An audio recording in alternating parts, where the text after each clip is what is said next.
This video is going to be about why I don't let my puppy interact with random dogs out and about in the world, and why I don't really recommend that you do either. It's really important to me that my personal dogs represent me as a trainer. Pretty much the last thing I want is to walk around with dogs who bark at other dogs on leash, act out of control and unresponsive, whatever. My dogs have solid temperaments, they're not particularly worried or fearful about anything, they're confident, so it's entirely reasonable for me to hold them to this standard of behavior, of being calm and well-mannered in the majority of normal life scenarios. So what does that have to do with anything? Because that is the reason that I do not let my puppy interact with dogs who are strange to me, unknown to me. Rando dogs, if you will. Hi, can you give us some room to pass, please? Oh, don't worry, he's friendly. Oh, no, thank you. Can we just pass by, please? No thanks. He loves other dogs. He just wants to say hi. Sorry, I don't care. Allow me to explain. Okay, so remember, this was all particularly inspired by my puppy, so let me get into a teeny tiny bit of theory here. So puppies have what's called a critical learning period, where they're learning some social skills and learning how to be confident and comfortable in the world and not afraid of things.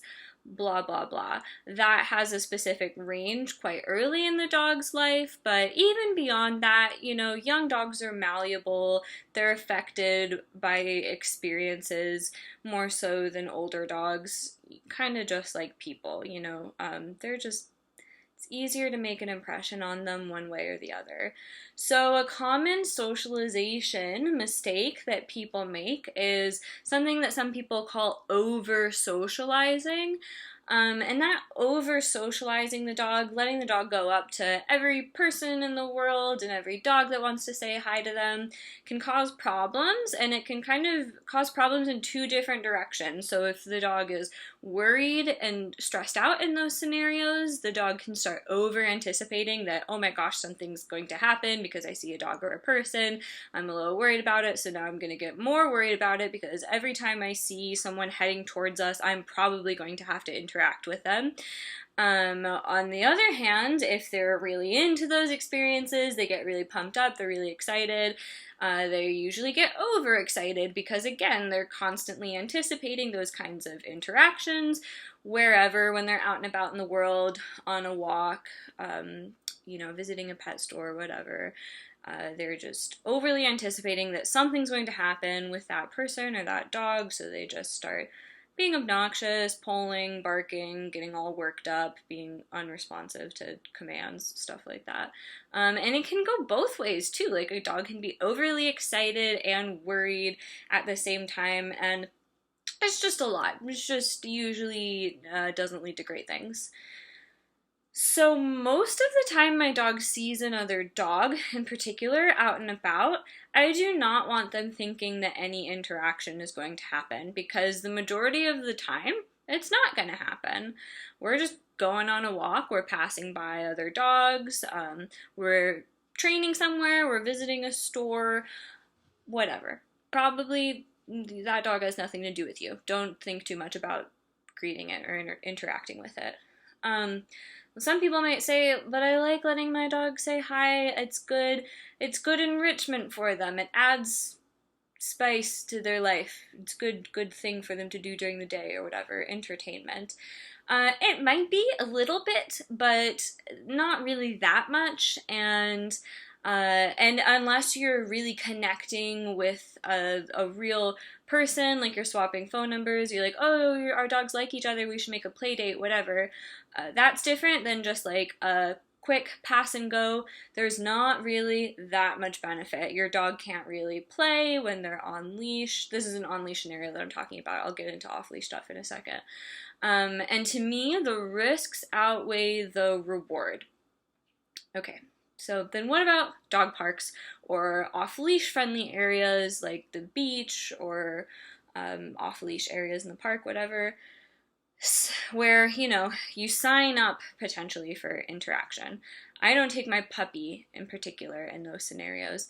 And that's because as a professional, I am gifted and cursed with the perspective of knowing just how many people have no clue about canine body language and no clue that their dog is not really doing nice things when they interact with other dogs. They are often fearful and defensive, pushy or inappropriate in some way, overexcited, obnoxious, rude, or just straight up aggressive. People just don't know. There are people that genuinely think that their dog's aggression or other behavioral problems in regards to other dogs need to be fixed by meeting more dogs without structure, just like meeting them and they think they'll just work it out and everything will be fine. Also, sometimes dogs are stoic, and you don't necessarily know that they're going to be weird until you're too close if it's a random dog that you're not familiar with their body language. And while I would like my dog to be able to cope with nuanced interactions, I don't really want him thinking that that's something that's going to happen very often. And it's not going to, because I'm going to protect him from those interactions. I don't want him to figure it out with other dogs and learn how to match being overly rough and obnoxious or rude and snappy or whatever. Puppies are very malleable, and it is at a young age that dogs develop bad habits around other dogs often. I make sure my dogs have enough social skills to get them through figuring it out in some situations, but I wait until they are mature adults before I ease up on allowing these random interactions with other dogs, such as on hikes or at the beach or whatever. So when I got my puppy, Cupid, I immediately knew that it was very important to me that he have social skills with other dogs. Know dog language, know what to do when he's interacting with other dogs, just have basic social skills. It was important to me that he have the ability to mostly be neutral around other dogs on and off leash so that he would be pleasant to take on a walk, easy to train the sport that we do. He's got to be able to work around other dogs all the time, including dogs that are really excited, and he cannot pay attention to them. He's got to be focused on the sport that we're doing. And it was also important to me that he be deferential to my dog Mars because she is a bitchy, herding breed female and she is in charge. Period. So I achieved this by doing the following. I took him to some puppy socials, but I did not overdo it. I think he went to like 4. He was immediately comfortable at all of them, so there were no socials spent with him just warming up, as sometimes happens with shyer dogs. I also introduced him to a small handful of playmates of varied ages in my yard over his puppyhood. I set up play dates with a couple of special buddies during his early teenagehood. Those were regular play dates.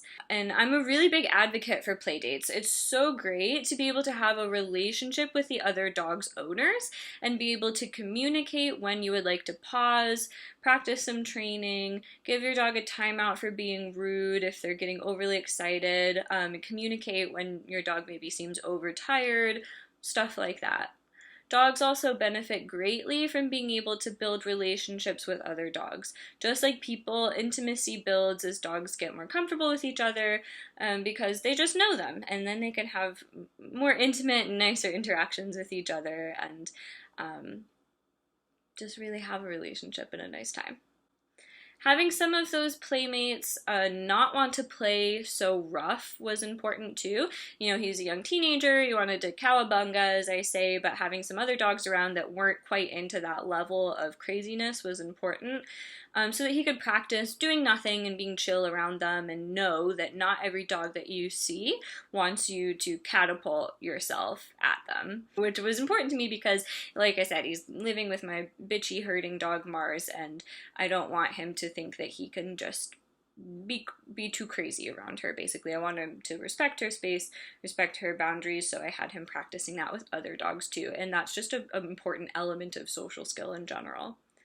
In these play sessions, I would have him practice coming when called and practice having him pay attention for little periods of time in the middle of play so that he doesn't think, hey, when it's just me and the dogs, it's just me and the dogs, no human influence in these scenarios, which can be super important down the line, and it's a really important foundation for coming when called in any scenario. And I could also control him not being rather overly excited or overly rough, as obviously I'm saying his predisposition was to do so. Out and about, when we were doing training field trips, socialization field trips, exposure field trips, or just walking around my neighborhood, I always had him practice automatic attention around every single dog that we saw while outside. So you're on leash, you're out and about 99.5% of the time, like maybe even more than that. I can't even think of a single instance where this didn't happen, but you're not going to meet them. You have to, or you don't have to, but it's a good idea to turn around and look at me and get some food rewards too. If he got overexcited in these scenarios, which sometimes happened because maybe a dog was leash reactive, they were barking at us, they just got him worked up for some reason, maybe he didn't have a lot of exercise that day, so he was just already feeling a little bit zany. If that happened, I redirected him with a toy, or I let him play with a toy as a reward for turning back to me, to help regulate his emotions, because that was kind of like a stress relieving outlet to be able to fight with the tug a little bit after a dog got him worked up, and that's to help him learn how to regulate his emotions, since he's a puppy and it's still hard for him to do that. Also, we did training field trips specifically to practice being around dogs outside and still have him pay attention to me, to balance out the temporary stretch of high volume play dates that he was having. So during that time, I would drive to the dog park to practice him just engaging with me and playing with me outside of the dog park. So you see dogs, they're in the dog park playing, but it's got nothing to do with you, the dog. It's got nothing to do with you, Cupid. Play with me. I also made my life easier by giving space to other dogs on walks. So I always at least cross the street while we're passing by.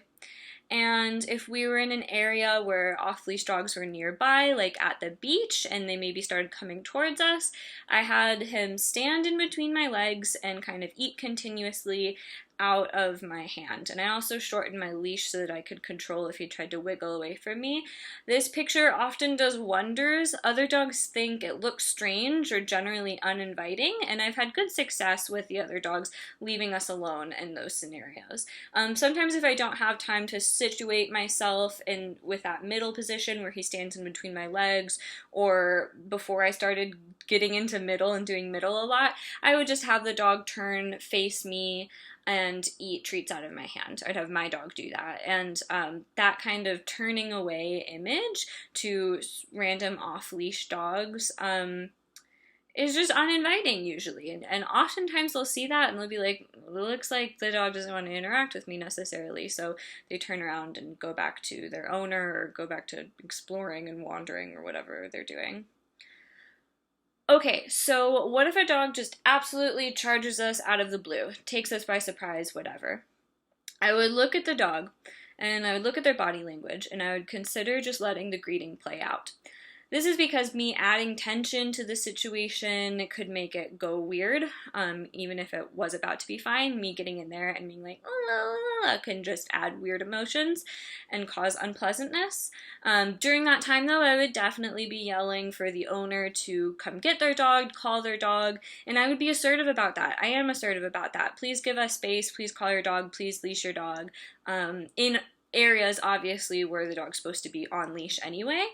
You have to advocate for your dog. You have to be assertive about that. It's hard. I hate it. I don't like talking to strangers like that. I don't usually enjoy talking to strangers, period. So it's really rough, but it's just a skill that you have to practice, and it's good just to have a little script that you can default to and go into. But don't be afraid to be very forward with these people who are just letting their dogs rush other dogs. I have been known to put my adult dog in a downstay, grab a random off-leash dog that's coming towards us, and walk them back to their owner by the collar. Alright, so that's why I don't let my puppy interact with strange dogs to the best of my ability, and that's kind of my game plan that I have used, of what I do instead, basically. Some dogs certainly have a nice time playing with other dogs, even random ones, and can have nice times in the dog park, but considering how often dogs, at worst, get attacked and severely physically and emotionally injured at the dog park, and at best, rehearse potentially being overexcited and unresponsive to coming when called or other obedience skills that they should be fluent in those scenarios. I'm just a risk-averse person, and choosing to partake in that activity on a regular basis does not make sense to me.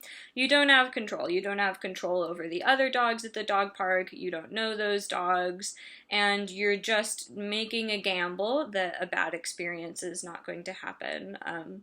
You're taking a bigger gamble. Obviously, life's a gamble, whatever. You take risks all the time. If you take your dog outside, there's always a chance something's going to happen in some way. But those dog parks are just like, it's gonna happen eventually. Like, something bad is going to happen. I get so many clients whose dogs are showing signs of being really stressed and actually just not enjoying themselves in those scenarios, and the client is beside themselves imagining how else their dog is going to be able to enjoy their life ever again without the dog park. And sometimes they don't even realize until our lesson, until I've broken down the body language, broken down the events that have happened. A lot of times people are resistant to the idea that their dog is not even having fun at the dog park. It's a stressful experience, maybe even not mostly, but it's stressful often enough that it doesn't make sense to be taking them there anymore. I have good news for you if you're thinking that might be you. Mentally and physically enriching activities are kind of like my favorite thing, especially for a high drive, high energy, high needs dogs. That's my jam. I always have lots of ideas for people.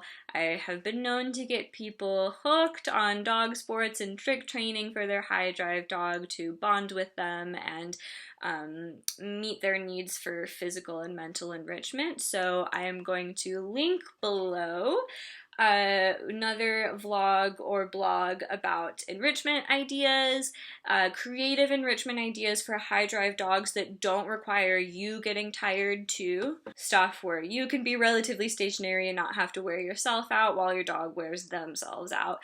That's really important to me, that people have that at least in their back pocket to pull out when they need it.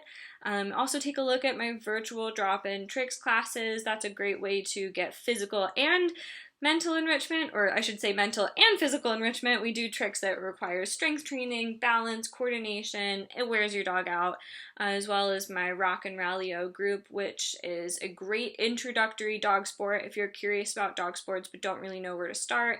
If you're curious about competition obedience but you're intimidated because everyone seems snooty and all their dogs are perfect and it's weird, start with Rally. It's a cool thing. Check it out. If you have any questions, please reach out to me. I've got my contact info absolutely everywhere. You can figure out a way to get in touch with me. And I hope you enjoy the rest of your day.